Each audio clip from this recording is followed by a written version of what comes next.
Hello, seus lindos! Meu nome é Anne e seja bem-vindo para mais um vídeo aqui no canal. Gente, as duas perguntas que eu mais recebo de vocês sobre transexualidade são sobre cirurgias e sobre tratamento hormonal. Várias vezes eu respondo pra vocês, gente, que eu não me sinto capacitada para falar de tratamento hormonal. Até porque, por ser umas coisas bem complexas. Mas hoje nós vamos mudar isso um pouquinho porque eu quero falar pra vocês sobre a importância do tratamento com endócrino para, a transexualidade. Bom, gente, para começar eu tenho que assumir algumas coisinhas que realmente é muito vergonhoso, mas que para explicar essa importância a gente tem que falar mesmo, né? Eu sempre preguei contra as pessoas a tomar o hormônio por conta própria, porque é muito perigoso. E por ser uma pessoa que gosta muito de ler, eu soube de várias N histórias de coisas que aconteceram por causa da automedicação, principalmente no tratamento hormonal. E algum tempo atrás, eu acabei me automedicando por um mês. E não foi uma experiência muito legal, porque aconteceram N coisas, eu tive algumas reações de estresse, de tontura, de alguma coisa assim, por causa da forma que eu balancei nos hormônios, né? Então eu fui procurar um endócrino. Aqui na minha cidade não tem um endocrinologista especializado em transexualidade, mas eu fui atendida pelo Dr. Tiago Gato, que é, sem dúvida, um profissional muito capacitado e muito experiente em outras partes, né, da endocrinologia, e sem dúvida é um profissional muito ético. A primeiro procedimento, gente, eu vou explicar aqui pra vocês tudo como que funciona, pra vocês perceberem a importância de um tratamento médico. Mesmo que na sua cidade não tenha um profissional especializado na endocrinologia para transexuais, você se tratar com um médico endócrino é de suma importância. E é, sem dúvida, é 1 milhão de vezes melhor você fazer com um profissional, mesmo que ele não tenha a especialização, do que se automedicar. Então, gente, desde o início ele me falou que ele não era especializado, mas que ele buscaria conhecer, conversar com outros médicos com o qual ele foi formado, procurar, porque realmente pra mim, que moro aqui em Caeté, e o centro metropolitano mais próximo é Belo Horizonte, que é onde que eu estudo, e que na verdade não é tão distante, que fica a 50 minutos aqui da minha casa. E assim, mesmo lá nós não temos um atendimento especializado. Inclusive no SUS, eu já falei aqui pra vocês algumas vezes sobre o processo transexualizador, que ainda não abriu lá, abriu em Uberlândia, mas Uberlândia e São Paulo, basicamente, pra mim, são a mesma distância. Ambos são 6 a 8 horas de viagem, então assim, é muito longe. Não temos ambulatórios específicos no SUS. Os médicos, assim, procurar entre um médico não específico, lá em Belo Horizonte, aqui em Caeté, pra mim daria no mesmo. Mas então eu aproveitei do fato, né, de eu estar aqui e ter um plano de saúde muito bom, que é o Bradesco, para me motivar a procurar o médico, mesmo que ele não fosse um especialista na transexualidade. O Dr. Thiago ele já tratou com minha mãe alguns fatores, comigo também alguns fatores, porque eu tenho assim, eu não mantenho peso, então eu estava muito abaixo do meu IMC. E eu tinha procurado já um endocrinologista para ganhar massa magra. E foi ele que me atendeu há alguns anos atrás. Então eu recorri a ele novamente e expus, né, gente, essa vontade de dar início a um tratamento hormonal de qualidade. E os primeiros passos, né, galera, ele me fez fazer um check-up completo, até mesmo para ver o que a automedicação tinha influenciado no meu corpo. Então ele fez esse check-in completo, que resumiu a um exame de sangue, a uma ultrassom sobre de todos os órgãos assim que podem ser afetados, né? Bexiga, coração, enfim, tudo. Foi uma bateria de exames para depois a gente começar. E ele já falou assim que é muito importante a gente saber realmente se a gente vai fazer ou não a operação de resignação sexual e determinados outros fatores, porque ele, mesmo não sendo um especialista, em transexualidade entende bastante sobre como que funciona essa dinâmica dos hormônios do corpo. Qual que é a importância da testosterona no meu caso e como transferir, né, gente, mudar essa sequência, esse funcionamento hormonal interno. E ele falou que seria uma coisa difícil, mas que ele ia buscar informações, e é muito mais fácil para ele buscar informações conhecendo o funcionamento do corpo do que eu.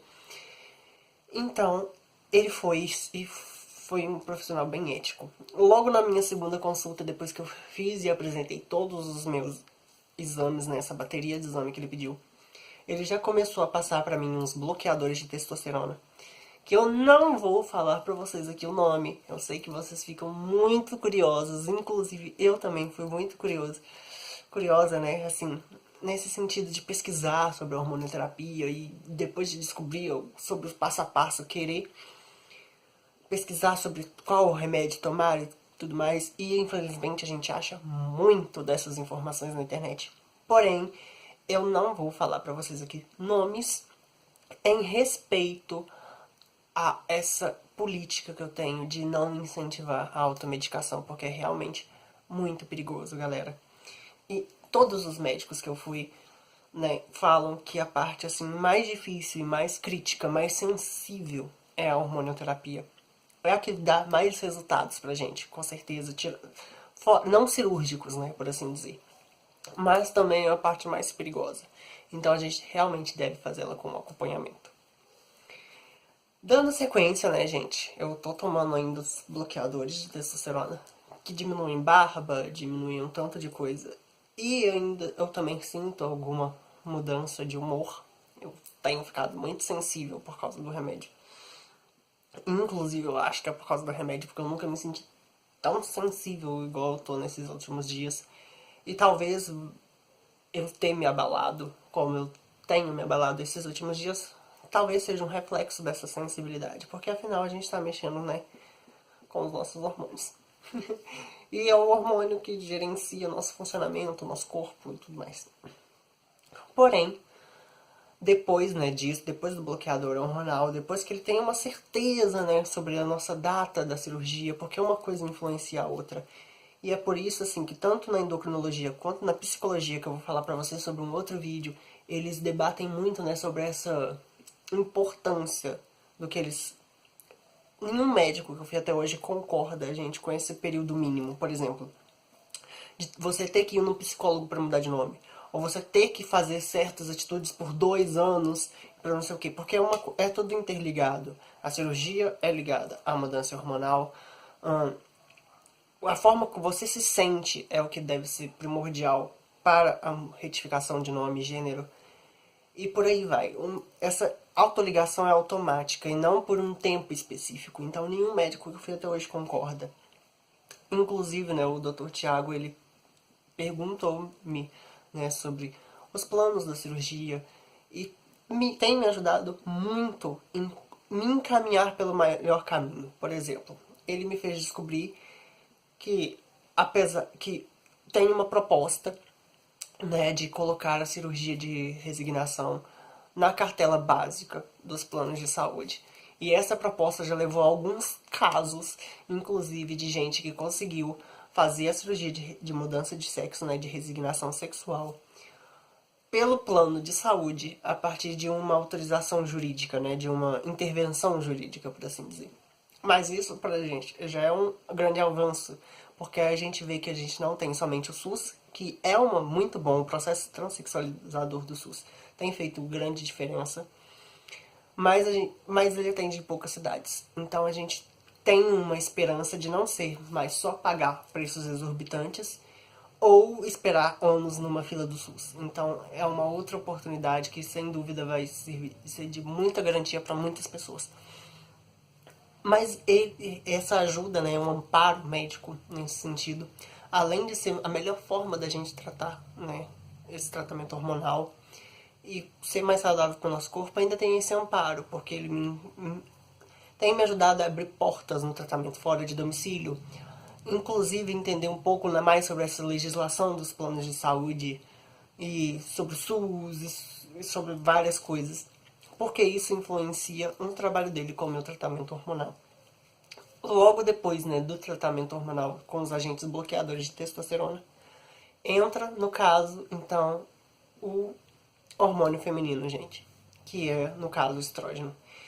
Inclusive, eu já vou deixar uma liçãozinha básica aqui, porque não é o primeiro endocrinologista que me fala isso, mas alguns outros que eu entrei em contato também.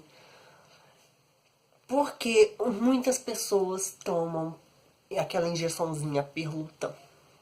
Porque dizem que acelera o crescimento de seios, não sei o que, não sei o que, não sei o que, vários blá blá blá. Mas, gente, cientificamente comprovado, assim, por estudos de diversos endocrinologistas, a progesterona não afeta o nosso tratamento hormonal. Ao contrário, ela é somente muito prejudicial ao nosso funcionamento. Então, vão ao médico, pesquisem, porque às vezes uma coisa que parece dar resultado, né? Às vezes é só um inchaço. Não é exatamente isso que a gente quer fazer da forma correta, porque se a gente não fizer da forma correta e desgastar a nossa saúde no meio dessa transição, né? Essa transição vai ser curtinha, porque nossa vida é curtinha e a gente vai acabar encurtando ela mais. Então eu hiper aconselho vocês que procurem mesmo um médico. Os médicos endocrinologistas, eles são ótimos. Assim, em custo, eu sei que às vezes é difícil conseguir pelo SUS, às vezes a cidade não tem, às vezes a gente não consegue pagar particular, mas não é uma consulta que você tem que fazer sempre. Por exemplo, o meu tratamento, o meu acompanhamento hormonal com ele, nesse início está sendo de 2 em 2 meses.